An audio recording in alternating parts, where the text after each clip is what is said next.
Hello, this is Team 11 with Jiaming Gu, Noah Hildreth, Jamin Gu, Noah Hildreth, James Johnston, Lucas Mitch, Caden Peterman, and Daniel Lane. We are here to present our ME452 interim presentation movie on the snowboarding binding, analysis, and redesign. Here is a description of our snowboard binding product. A snowboard binding is an important mechanism for all snowboards. It includes two straps that locks the user's feet into the board while allowing for proper control and the transmission of power for maneuvering. Our binding specifically has the base plate, which is included for even weight distribution of one's foot, a series of adjustable straps, namely two that are the ankle and the toe strap, and a high back, which allows for heel support and maneuverability. A snowboard binding is a widely manufactured part in the United States. It is usually sold in a pair and used to apply to any snowboard. The market information that we've collected suggests that over 600,000 snowboards were purchased in 2021. This illustrates that there would be, as they're sold as they said, over 1 million snowboard bindings purchased and used in a year.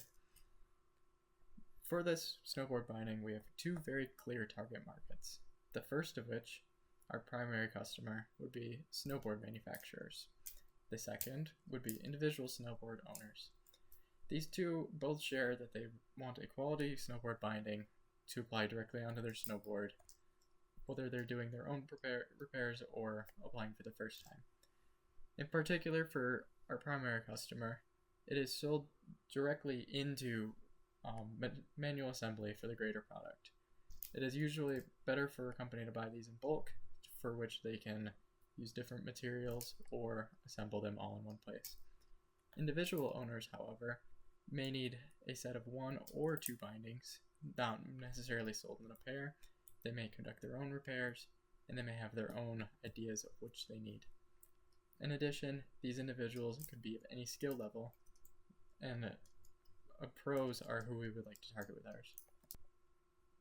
Here we have included an exploded view of a snowboard binding.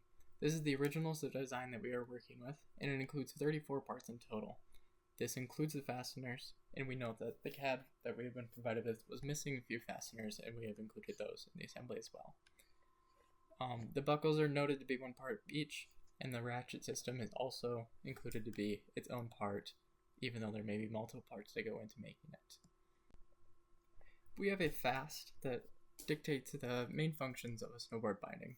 Namely, there are two functions that involve securing the rider and transferring energy. These branch into different subfunctions. We have included a fishbone assembly diagram, which helps dictate the motion of assembly that would occur in creating the product. As most of the parts of the fishbone diagram are separated into branches, we note that many of these are assembled as sub-assemblies before being put onto the greater assembly. We begin with the base plate, which would attach to the snowboard.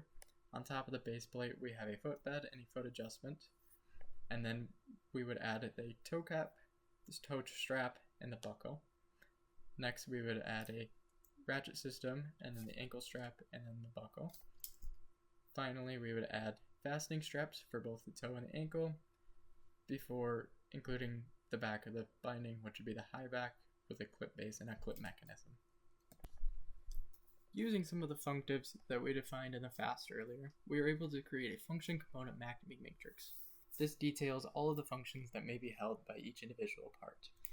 We note that tightening foot is a very significant function served by the binding, and we also note that some of the parts, like a foot bed adjustment and the clip base, do not have many functions, as they only serve to adjust the position. Now we have the BOM, which details all the parts with their materials, processes, and assembly. We note that the assembly for every single one of these parts will be best if suited for manual, given that the parts themselves have very odd geometries, and the boot isn't best suited for robots to maneuver. We can see that some of the material costs are very high for some parts, given the complexities and the demand for reliability. We also note that the assembly costs and the total costs are based off of a average working American at minimum wage. We have used a quad chart to combine both the function component mapping matrix and the bill of materials. We're able to examine both a component's cost and its functional importance. From our quad chart, we can see that both the clip base and toe cap have low cost and importance and could be subject for elimination or incorporation into reducing parts. We also note that some of the high cost areas and high functional areas include the high back, base plate, ankle strap, toe strap, and ratchet system. Using ideas from the quad chart, we are able to reassess how we should be designing the family for this product. We have implemented a toe strap redesign.